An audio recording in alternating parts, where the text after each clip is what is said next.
Yo, barudak, lo tahu nggak? Ternyata ada ya cawapres yang punya harta kekayaan melebihi capresnya. Setelah dulu kita analisis keuangan capres, sekarang bareng-bareng kita analisis keuangan cawapresnya. Siapa sih yang paling kaya dan siapa yang paling banyak utang? Di video ini sumber datanya gua dapat dari LHKPN terbaru ketiga cawapresnya, yaitu LHKPN 2023. Yuk gas, langsung kita mulai. Oke, yang pertama, kita breakdown dulu data harta dan kekayaan kotor ketiga cawapres kita ya. Di data harta ini terbagi menjadi 6 bagian. Ada tanah dan bangunan, alat transportasi dan mesin, harta bergerak lainnya, surat berharga, kas dan setara kas, dan harta lainnya. Gas, kita ke bagian yang pertama. Tanah dan bangunan. Yang pertama, Caimin memiliki total kekayaan tanah dan bangunan senilai 24.700 juta, yang terdiri dari tanah seluas 3.074 meter persegi dan bangunan seluas 1.100 meter persegi, yang semuanya berada di Jakarta Selatan. Selanjutnya, Mas Gibran punya tanah dan bangunan dengan total senilai 17.339 juta, yang terdiri dari tanah seluas 6.745 meter persegi dan bangunan 4.412 meter persegi yang tersebar di Surakarta dan Sragen, Jawa Tengah. Sedangkan Pak Mahfud memiliki harta tanah dan bangunannya totalnya senilai 12.060.316.000 yang terdiri dari tanah seluas 4.937 meter persegi dan bangunannya 1.559 meter persegi. Semuanya tersebar di Sleman, Pamekasan, Jakarta Selatan, dan Surabaya. Oke, barudak. Dari data ini kita bisa tahu ya, kalau Caimin jadi cawapres yang punya harta tanah dan bangunan dengan nominal tertinggi. Dengan semua tanah dan bangunannya terletak di kota Jakarta Selatan. Sedangkan Pak Mahfud menjadi cawapres yang memiliki harta tanah dan bangunan yang terendah ya. Oh iya barudak, jangan salah fokus dengan nominal yang rendah namun ukuran tanah dan bangunannya lebih luas ya. Hal ini bisa dikarenakan perbedaan harga jual tanah dan bangunan tersebut yang dipengaruhi salah satunya oleh letak tanah dan bangunan itu berada. Yang kedua, alat transportasi dan mesin. Lanjut, Caimin punya kekayaan alat transportasi dan mesin senilai 259 juta yang terdiri dari motor Piaggio tahun 2007 dan mobil Toyota Alphard minibus tahun 2009. Selanjutnya, Mas Gibran punya kekayaan alat transportasi dan mesin totalnya 332 juta yang terdiri dari motor Honda Scoopy tahun 2015, motor Honda CB 125 tahun 1974, motor Royal Enfield tahun 2017, mobil Toyota Avanza tahun 2016, mobil Toyota Avanza tahun 2012, mobil Isuzu Partner tahun 2012, dan mobil Daihatsu Grand Max tahun 2015. Yang terakhir, Pak Mahfud memiliki kekayaan alat transportasi dan mesin senilai 1.503 juta yang terdiri dari sepeda motor Honda tahun 2007, mobil Toyota Avanza Veloz minibus tahun 2012, mobil Toyota Vios tahun 2013, mobil Toyota Camry tahun 2017, mobil Toyota Alphard tahun 2018, dan yang terakhir motor Vespa Primavera 150 tahun 2021. Oke, menarik nih. Sebelumnya Caimin jadi cawapres yang paling tinggi harta tanah dan bangunannya. Namun untuk alat transportasi dan mesin justru Caimin jadi yang terendah ya, baik nominal dan jumlah kendaraannya. Salfok juga ke kendaraan Mas Gibran yang punya motor zaman dulu yaitu CB keluaran tahun 1974. Dan yang tertinggi adalah Pak Mahfud dengan total 6 kendaraan. Selain itu, kendaraan Pak Mahfud juga ada beberapa yang keluaran terbaru ya. Ada mobil Toyota Alphard tahun 2018 dan yang paling baru ada di tahun 2021 yaitu motor Vespa Primavera. Yang ketiga, harta bergerak lainnya.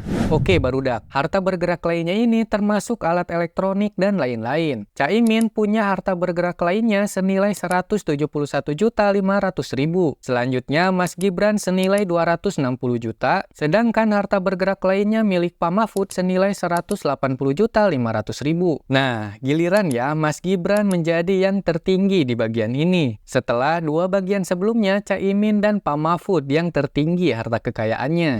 Yang keempat, surat berharga. Nah, barudak, kita masuk ke surat berharga nih. Kayak saham atau kepemilikan perusahaan, dan lain-lain. Banyak ya jenisnya. Menariknya, Caimin dan Pak Mahfud sama-sama tidak memiliki harta surat berharga sama sekali. Sedangkan Mas Gibran justru punya surat berharga yang tinggi banget, yaitu senilai 5.552 juta. Wah, ini pas banget kasusnya seperti kekayaan capres yang udah kita bahas ya, di mana pasangan Mas Gibran yaitu Pak Prabowo memiliki kekayaan surat berharga yang tinggi banget, yaitu lebih dari 1,7 triliun. Dikala dua capres lainnya, yaitu Anies Baswedan, memiliki kekayaan surat berharga yang rendah banget, yaitu sekitar 56 jutaan. Bahkan ada yang tidak punya surat berharga sama sekali, yaitu Pak Ganjar Pranowo. Menarik ya barudak. Gas selanjutnya.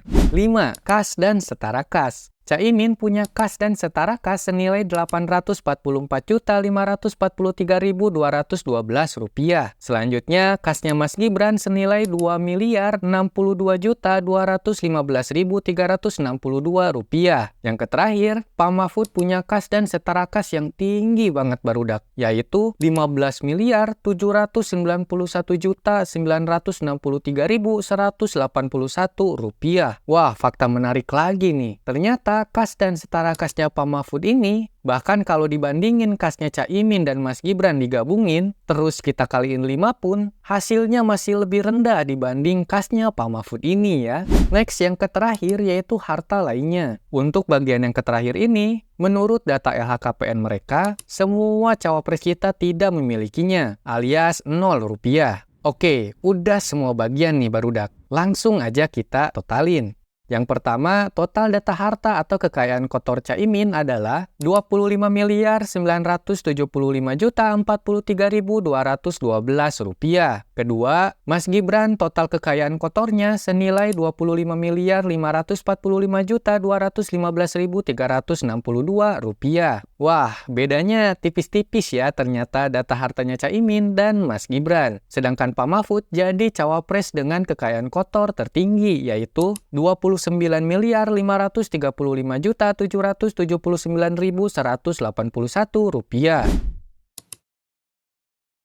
Oke, barudak. Fakta yang pertama, semua cawapres tidak memiliki utang. Oke, awalnya, untuk menghitung kekayaan bersih atau ekuitas kan caranya adalah dengan kekayaan kotor tadi dikurangi oleh utang. Nah, faktanya, sesuai LHKPN, semua cawapres tidak memiliki utang barudak. Sehingga perhitungan total kekayaan kotor tadi sekaligus menjadi nominal kekayaan bersih dari ketiga cawapres tersebut. Karena mereka semua tidak memiliki utang sepeser pun.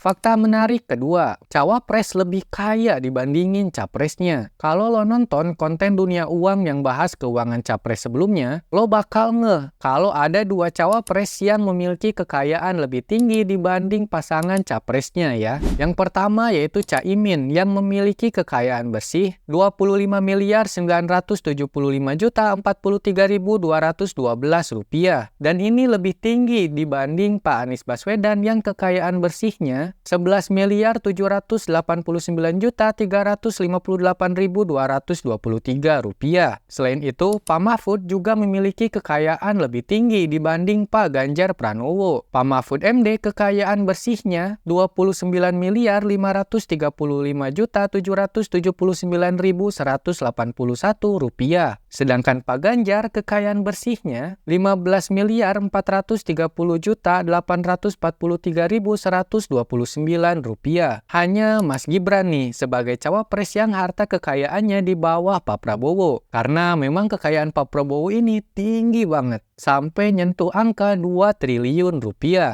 Fakta menarik ketiga, urutan kekayaan capres versus urutan kekayaan cawapres. Oke, fakta yang menarik terakhir, kita coba urutin deh. Ini urutan kekayaan capres dari yang kekayaan tertinggi ya barudak. Dan ini urutan untuk cawapresnya. Kalau kita analisis, untuk capres, Pak Prabowo menjadi capres yang kekayaannya paling tinggi. Namun pasangannya, yaitu Mas Gibran, justru menjadi cawapres yang harta kekayaannya paling rendah. Walaupun perbedaan dengan cawapres lainnya, bedanya tipis-tipis ya. Bahkan bedanya dengan Caimin itu cuma cuma sekitar Rp429.827.850 aja. Berbeda kondisi dengan perbedaan capresnya yang timpang banget. Oke, segitu dulu analisis gua untuk keuangan cawapres kali ini. Lebih simpel ya barudak, karena memang jumlah kekayaannya tidak sekompleks kekayaan yang dimiliki oleh capresnya. Lo nemu fakta unik lainnya nggak dari analisis keuangan cawapres ini? Kalau ada, gas komen di bawah ya. Jangan lupa like dan subscribe juga agar dapat notif kalau gua bahas konten keuangan selanjutnya. Oke, dah segitu dulu. Yuk, see you barudak.